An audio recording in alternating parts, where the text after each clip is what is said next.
स्वभावचिन्मयानन्दं कृपापूर्णं जगत्पतिं हरिषड्वर्गजेतारं नित्यानन्दगुरुं भजे स्वभावचिन्मयानन्द. There is a very beautiful story about a great saint called Dakshinamurthy Swami. His presence was such an intense presence, so powerful. He was from southern part of India, a very highly evolved, enlightened being. He was a Paramahamsa, means never used to wear clothes, always lived a life of freedom. No clothes, nothing. Just he will sit in the forest under a banyan tree. Banyan tree was somehow associated with enlightened masters for quite a long time. I tried to dig out why the banyan tree is connected with enlightened masters. Still I am yet to come up with the mystical connection. Logically, I am not able to find out the reason. But from time immemorial, there is a deep connection between banyan tree and enlightened masters. That's one funny thing. He was sitting under the banyan tree. His presence used to be so intense. Such an intense presence you can touch and see.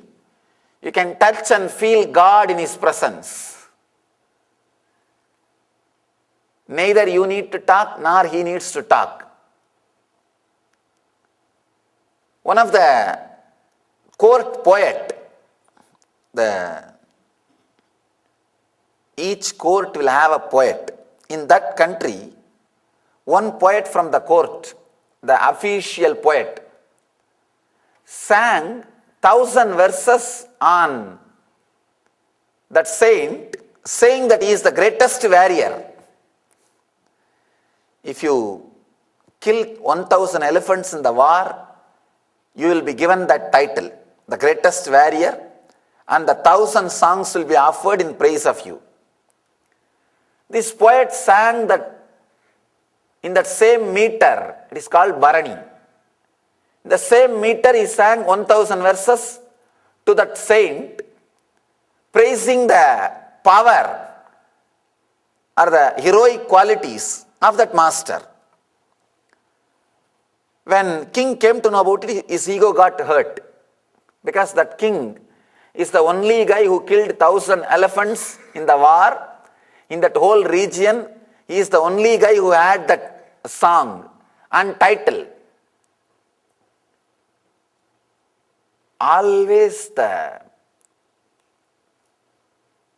politicians feel their ego is hurt whenever they see the name and fame or the attention is gathering. Because they thrive in attention.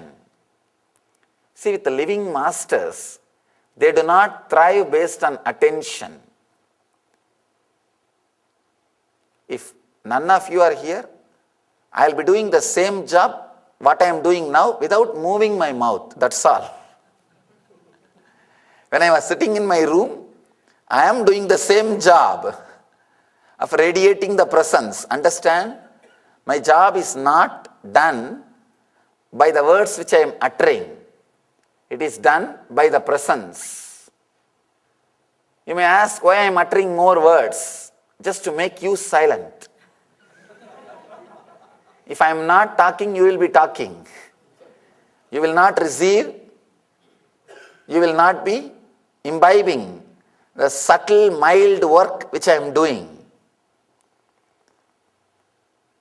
Masters thrive by their very presence. People thrive by the master's attention towards them. But with political leaders, politicians, they thrive by the attention given to them. It is number game. He was hurt, very deeply hurt. He called that poet and said, justify your decision of singing the same meter, same 1,000 songs about that beggar, naked beggar, who is sitting under the banyan tree.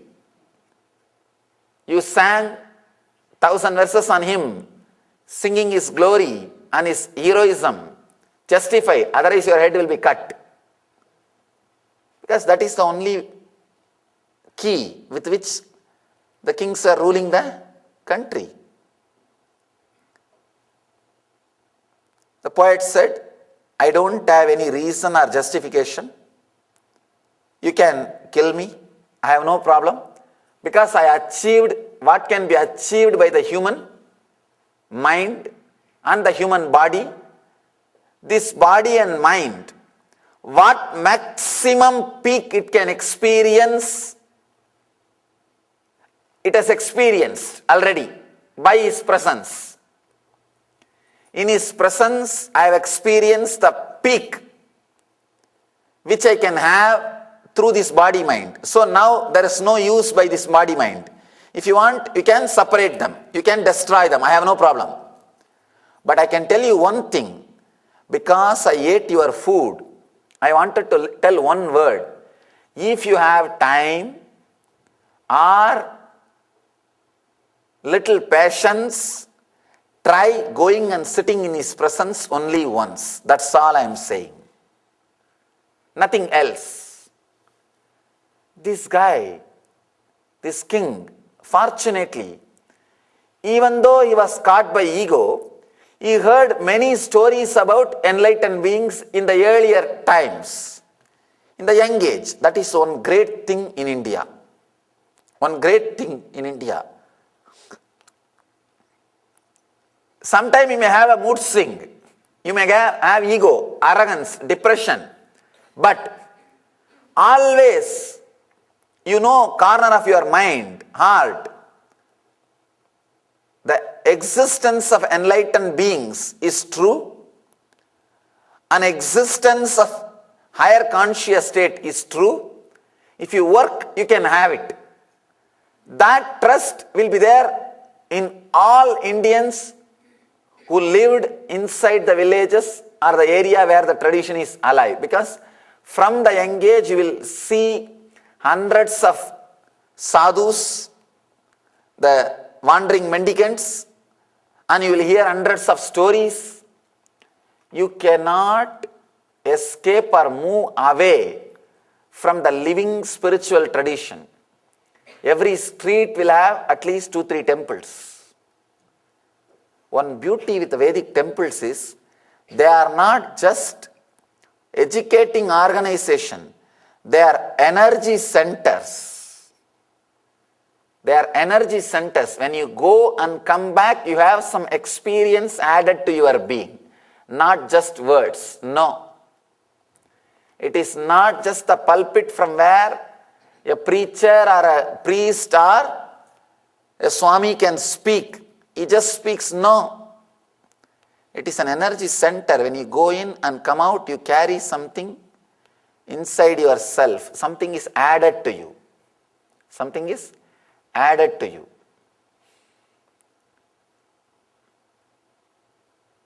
He knows there is something beyond him.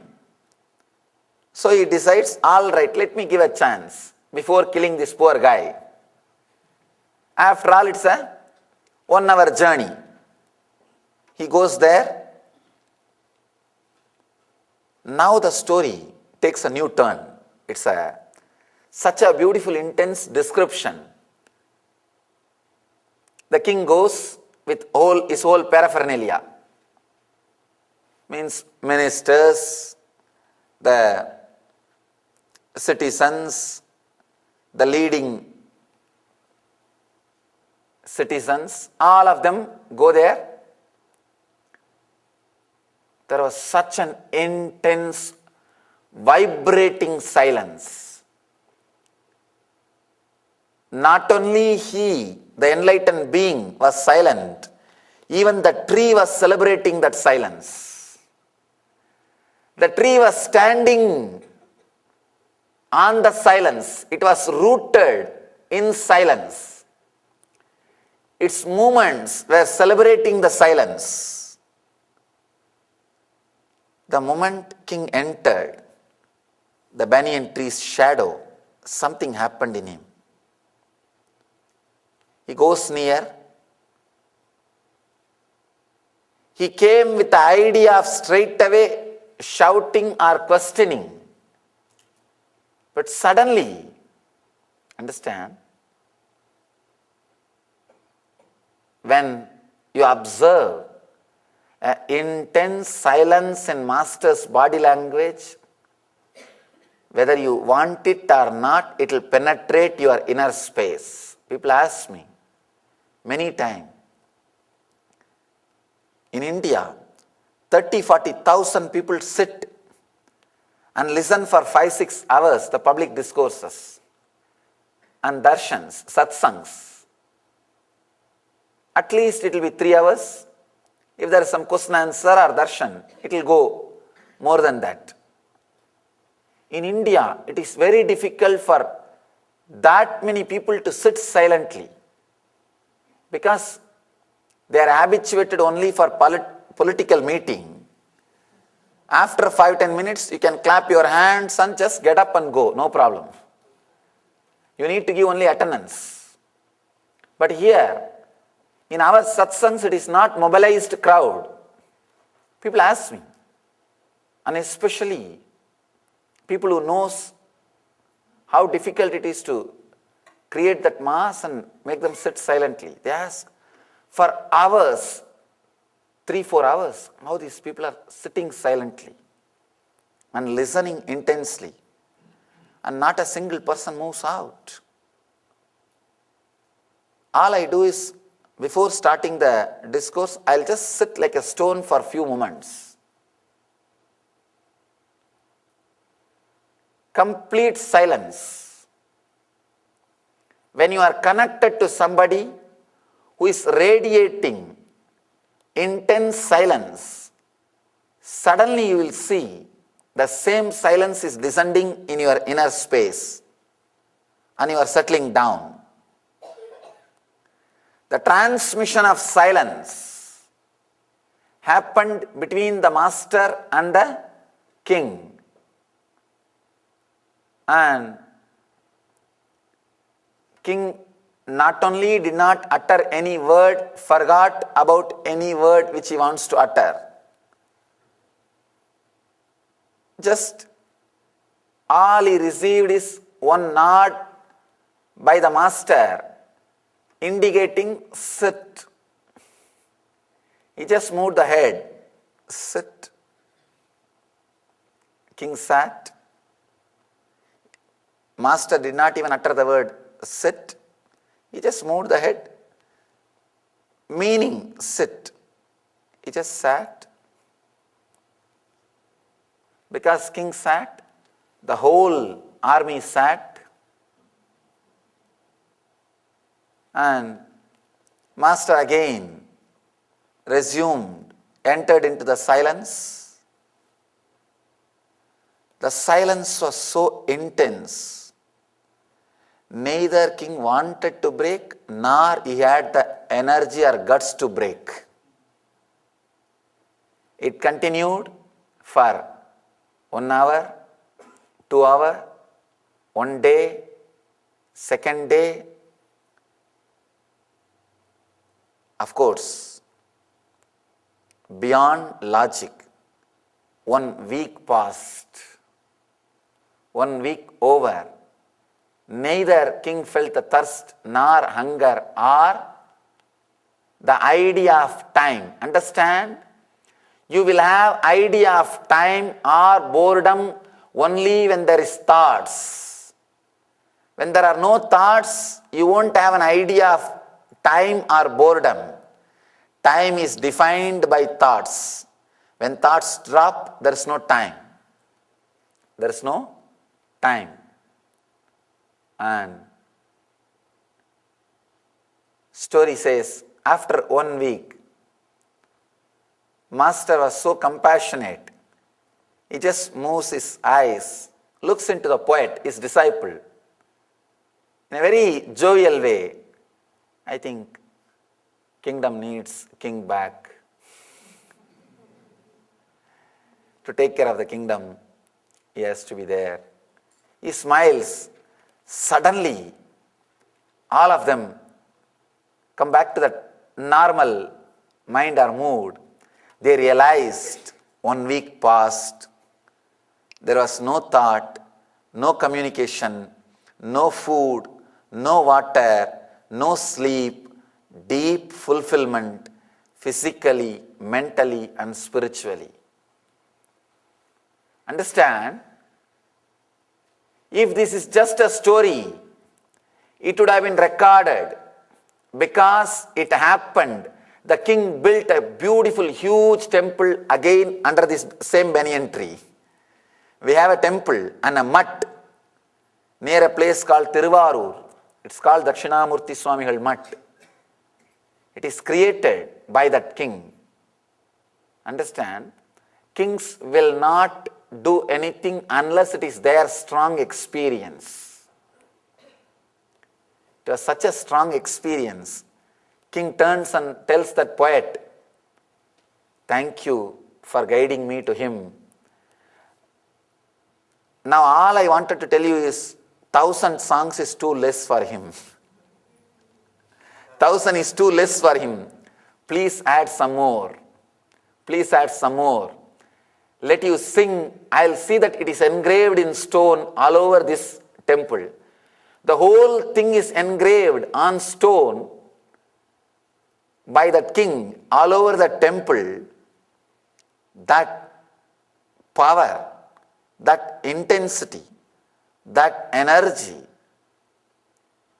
Of course, the king was fortunate to have that experience. He was also intense to have that experience. When you are intense, even in the outer world, if you are intense, suddenly you will see you don't need too many words from master. Few words are enough. It leads to the experience.